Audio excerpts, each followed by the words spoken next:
How you guys doing? Derek here. And this is a video for atheists, and I hope that you guys would share it with atheists. So basically there is a group called the Freedom from Religion Foundation, and they have been very successful in convincing institutions and schools to not teach intelligent design. And when authorities stand up to them, they usually sue in court and then they win. So they've been very successful. Therefore, in our institutions, it is overwhelmingly filled with people who are atheists, because people that are believers are not going to work there. They're not going to fit in there. They might as well go to like a Christian school. And so basically we have an overwhelming viewpoint, one viewpoint, being taught to us through school. Now, we also have the whole idea of evidence against God being taught, but it's actually not. There is no evidence against God. In fact, there is so much evidence for him. But the fact is, this evidence for God is not being treated as evidence. There is always a way for people to turn something that is evidence of intelligent design into not evidence by redefining what evidence actually is. So, okay, I could show you an apple, and I could teach a intelligent design viewpoint of this apple, or I could teach a evolutionary viewpoint of this apple. But if you are constantly exposed to the evolutionary viewpoint of this apple, it's going to change your worldview. And so a lot of Christians are dealing with this, where we go through the education system and we've got this view and all these words and stuff being said to us where we're just like, but everybody thinks this. But it's not that everybody thinks that, it's because our education systems are influenced by this idea. They're being led by this idea that there is no intelligent design. But scientifically, there is intelligent design. Like if we look at science, now it's no coincidence that the the world's famous quantum physicist, I forgot his name, he studied quantum physics for 20 years and then he won the Nobel Prize. And in his speech, he said, all he can conclude is that there is an intelligence behind everything, that there is a God, basically. And there is a scientific impossibility that nothing can create life, because in science we see that life creates life. But the fact is, we can have very intelligent, very intellectual people in the education system, very impressive, genius maybe. They still have taken an emotional choice to teach a certain way and to think of the world in a certain way. You can have an emotional choice to believe in God, and that's going to lead you this way. That's going to lead you to all of the ways of thinking about life and everything in this way.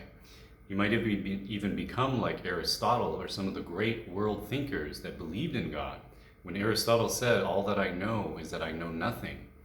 And yet the atheistic group tries to pretend that all of the great famous world thinkers are atheists, but in fact they're not.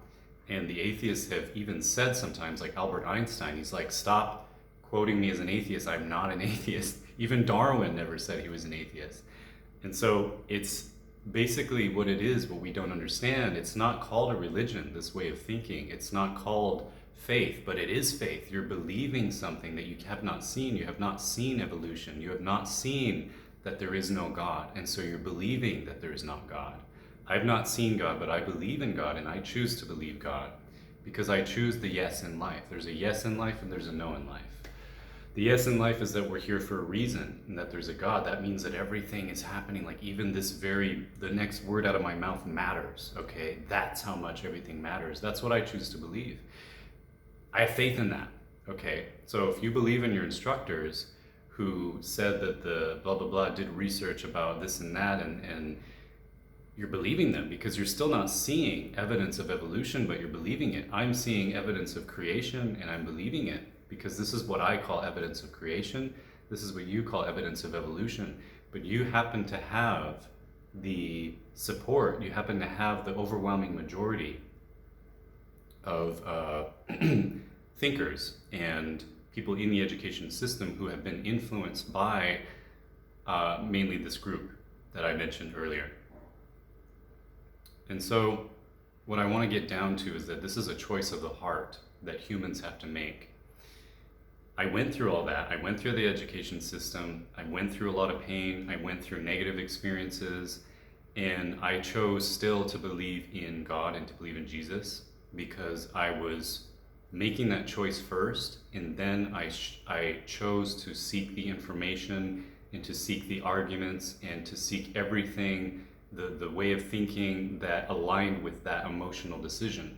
You can choose the other way, and you can choose to say, okay, I need proof, even though I don't have proof of evolution, but I believe in that. I don't have proof that there's no God, but I have faith that he's not there. You're choosing an emotional way that is your choice, but it's going to lead you down a different way of thinking. We're both the same in this way. And so that's our duty, that's our freedom as humans, is we have the choice every day when we look at a tree. Are we going to see it as through the idea that God exists, or are we going to see it through the idea that he doesn't? And when problems happen in our lives, are we going to see them through the idea that God exists? He is an intelligent designer. We're all connected. We all matter. And so everything is going to be okay or not. He loves me. Okay. Is it going to be okay or not? So that's the thing. And we can choose to see it either way. And so we're constantly making this choice. This is our battle. Now, Jesus said that he said, praise you, God. He praised the Father because these things of his, the word, has been revealed to little children, and yet it has been hidden from the ears of the wise and the learned. In a lot of my other videos, I talk about how the churches have messed up the original word of God. I know a lot of Christians who turned away because of the hypocrisy of the churches, because Christians were seen as so judgmental, for example, even though that's not really what a Christian should be. The whole name of Christian has been muddled, where I don't even want to say that I'm a Christian anymore. I'm a spiritual person who believes in Jesus. That's what I am. And so I want you to know that this choice to be an atheist is a choice that you're making. And I want you to know that you have been exposed to a lot more atheistic viewpoints than you have intelligent design viewpoints. And what I also want to tell you is that, a lot of people say, oh, there's not enough evidence of Jesus. What if he even doesn't exist? So the very fact that there are, I think maybe at least 17 historical accounts written by even atheists about Jesus tells us that he exists. Now, it also tells us that he is God, because if a human, think about it, if a human tells you that they're God, it's so easy for a human to make a mistake. Even fumbling in their speech would give it away that they're not God. And it's impossible for a human to not make a mistake and to not be without sin.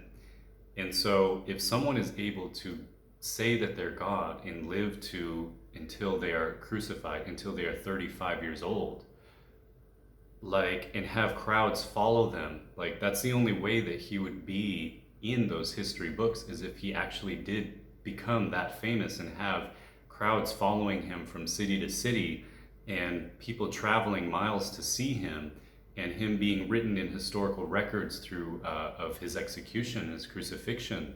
The only way that he could get to that point is if he was actually God, because people would find out very quickly if he wasn't, and crowds would not follow him unless there were miracles being happening. Is there any human on earth who can claim to be God and last a day? They will be found out very soon that they don't know the future. They don't know about every secret of your life. They cannot perform miracles. It's impossible to do that, and to maintain a life, and to maintain a crowd or disciples or something, because that's such a bold claim. If I claim that I'm a good person and that I have a lot to teach you, but I'm also, I have faults, I can get a lot of people to follow me. And when I make a mistake, it's going to align up with my teaching that I'm still a good person, But if I claim that I'm God, if I make any mistake at all, they're going to see, wait, that's not God. This guy's crazy. I'm going to be like a crazy person. And it's impossible to not make a mistake. So the very fact that he was mentioned by atheistic historians shows that he's God. Not only did he exist. Okay, so I hope this was a good message for you guys. Thank you for watching. I hope you want to share it with atheists. I'm not God, so I made some mistakes in this video, I think, but overlook that. Okay, thank you guys. Bye.